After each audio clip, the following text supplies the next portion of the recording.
Il martedì nero del lavoro. Ieri è stata una vera e propria strage, sono morte 4 persone mentre lavoravano, 2 di loro a Verona. Un uomo è morto dopo essere stato travolto da una matassa di ferro che stava scaricando da un camion in un'azienda a Legnago, in provincia di Verona, e un ragazzo di 26 anni, sempre nel veronese, è morto schiacciato dal trattore che stava manovrando. E poi altri 2 lavoratori morti, uno a Lecce precipitato da un'impalcatura all'altezza del 4º piano e un altro travolto da un treno a Città della Pieve, Perugia, mentre lavorava sulla tratta Roma-Firenze. Questo è Sveglia Veneto, il primo podcast dedicato all'informazione vista da Nord-Est. Io sono Jack Calcetto, oggi è mercoledì 22 giugno 2022. La prima notizia del giorno riguarda gli infortuni sul lavoro. 4 mortali nella giornata di ieri, 3 feriti gravi. I dati dell'INAIL parlano di 175.000 infortuni sul lavoro nel primo trimestre 2022, numeri impressionanti. Numeri di una strage senza fine e numeri che, come abbiamo capito, riguardano da vicino la nostra regione, il Veneto. Ieri 2 morti soltanto a Verona. Ma voltiamo pagina e proseguiamo con le notizie del giorno sui quotidiani locali di oggi. Il Gazzettino dedica un articolo piuttosto approfondita alla crescita della richiesta di laureati magistrali per medicina, veterinaria, odontoiatria e per le professioni sanitarie. Si parla dello schema di accordo fra Stato e Regioni e è eclatante il dato della richiesta di infermieri da parte del Veneto, 4.100 laureati. In totale sono 6.472 i posti chiesti dal Veneto fra medici, infermieri, tecnici e altre figure come biologi, farmacisti e psicologi. Il Nord-Est complessivamente vale il 10% delle esigenze stimate a livello nazionale, che ammontano a 70.313 posti, cioè addirittura 10.636 in più del 2021. I dati emergono appunto dallo schema di accordo per il fabbisogno dei laureati magistrali a ciclo unico nelle professioni sanitarie, in medicina, veterinaria e odontoiatria per l'anno accademico 2022-2023 prossimo venturo. Il provvedimento è stato trasmesso dal Ministero della Salute alla Presidenza del Consiglio dei Ministri e alla Conferenza Stato-Regioni. Verrà quindi approvato al più presto, ma il dato interessante appunto è quello complessivo, relativo al fatto che non cala assolutamente l'esigenza di professionisti, medici e in particolare in Veneto infermieri. Per quest'ultima tipologia di laureati, cioè per gli infermieri, la necessità formativa stimata dal Veneto è la più elevata a livello nazionale. Insomma, mancano gli infermieri, lo sappiamo, ve ne ho parlato più volte in questo podcast. Con Sveglia Veneto continueremo a seguire questi aspetti legati naturalmente a errori o mancanze nella passata amministrazione degli ultimi decenni della sanità veneta. 4.100 infermieri che vengono richiesti, quindi che mancano naturalmente, e nel frattempo, nel tentativo di tamponare questi buchi veramente clamorosi, la giunta Zaia ha approvato circa 3 settimane fa il percorso di formazione complementare in assenza sanitaria dell'operatore sociosanitario, i cosiddetti super OS, che verranno formati con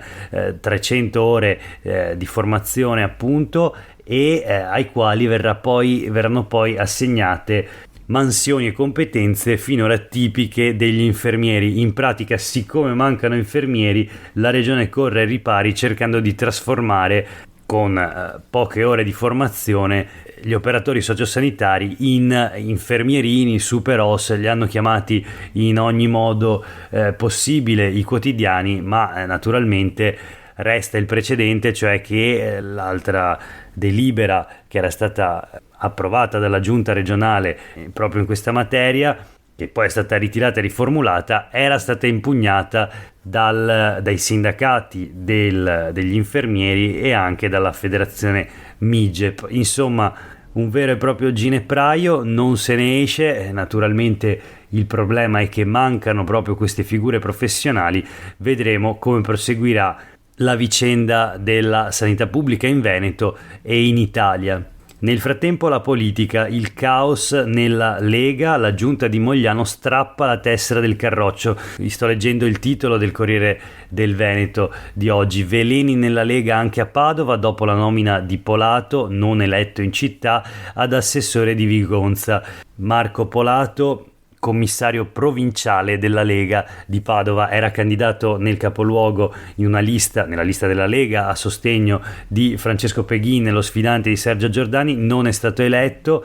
Era il terzo tentativo, ma come sottolinea il Corriere del Veneto non è mai riuscito Polato ad essere eletto. Ebbene, è stato in qualche modo premiato perché è diventato assessore al benessere animale, urbanistica, edilizia privata e protezione civile a Vigonza, dove invece la Lega, a differenza di Padova, è riuscita a vincere le elezioni. Leggiamo i titoli del Gazzettino: la politica in Veneto, scontro nella Lega, sindaco e altri 7 lasciano il partito. Qui si parla di Mogliano, dove naturalmente fa scalpore l'addio del sindaco Davide Bortolato, che straccia la tessera della Lega assieme a 2 assessori e 5 consiglieri comunali. Il messaggio è veramente duro, quasi violento, politicamente si intende, perché il sindaco Bortolato e gli altri che assieme a lui lasciano la Lega, il partito più vecchio d'Italia, scelgono toni durissimi e dicono: la Lega perde Mogliano Veneto. Un messaggio forte e chiaro, insomma, anche per il commissario provinciale Gianangelo Boff, che parla di un gesto teatrale, ma i fuoriusciti ribattono spiegando che viene favorito chi scredita il movimento, il partito, la Lega. C'è l'ipotesi di un passaggio in blocco dei fuoriusciti a Coraggio Italia, il partito, l'esperimento politico di Luigi Brugnaro, sindaco di Venezia, ma attenzione, Bortolato nega. Vediamo ancora sui quotidiani del gruppo Gedi la stessa notizia: Lega, bufera a Mogliano, il sindaco e altri 7 stracciano la tessera. C'è un virgolettato in cui Bortolato e gli altri dicono di essere stati tenuti sempre in secondo piano e screditati addirittura da alcuni dei loro militanti, dei loro esponenti della Lega, del loro stesso partito. Fino all'altro giorno c'è una foto di Bortolato con Tony Darè, l'europarlamentare leghista, ora molto critico con il segretario nazionale Matteo Salvini e in generale la linea del partito. C'è anche una foto di Luigi Brugnaro e ora Fratelli d'Italia e Coraggio Italia, scrivono i quotidiani del gruppo Gedi, corteggiano gli ex leghisti cavalcando l'antisalvinismo. Appunto, però Bortolato ha spiegato che non ci saranno cambi di casacca, non andranno per ora in un altro partito, assolutamente non Fratelli d'Italia comunque.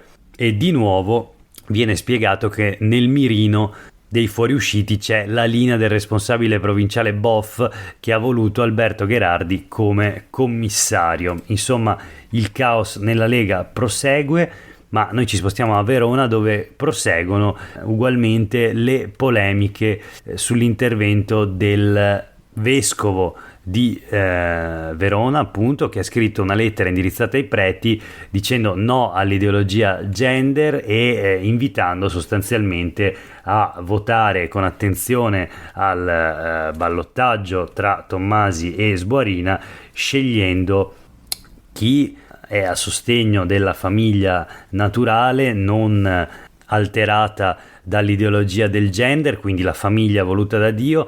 Parole forti che naturalmente hanno scatenato una polemica anche per il tempismo, a pochi giorni dal voto, dal ballottaggio, molto sentito dai veronesi, o comunque insomma una competizione del tutto aperta. Zenti non arretra, il vescovo, e dice: ho il dovere di indirizzare.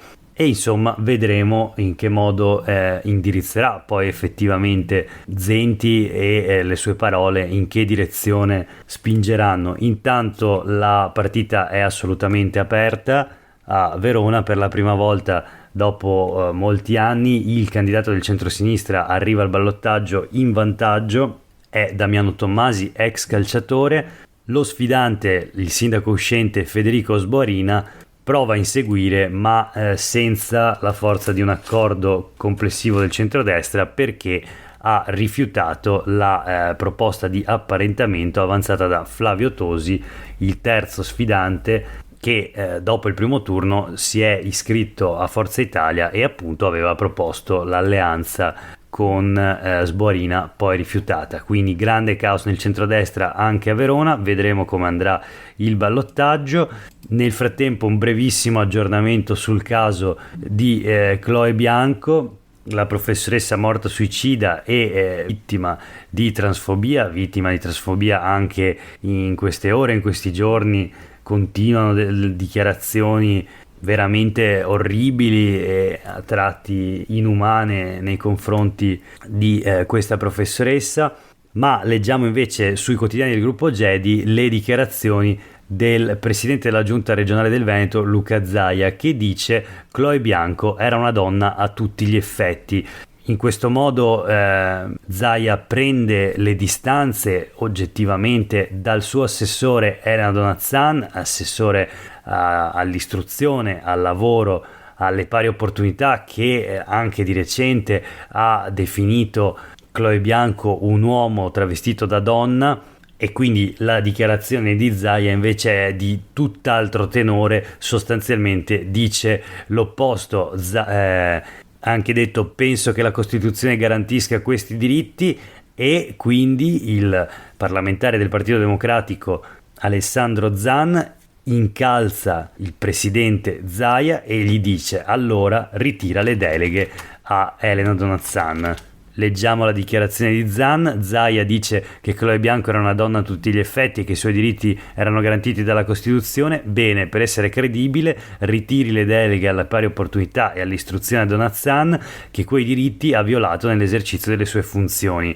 Questo Alessandro Zan, deputato PD, su Twitter in risposta a Zaia. E per oggi è davvero tutto. Grazie per aver ascoltato Sveglia Veneto. Io sono Jack Calcetto. A tutte e tutti voi una buona giornata.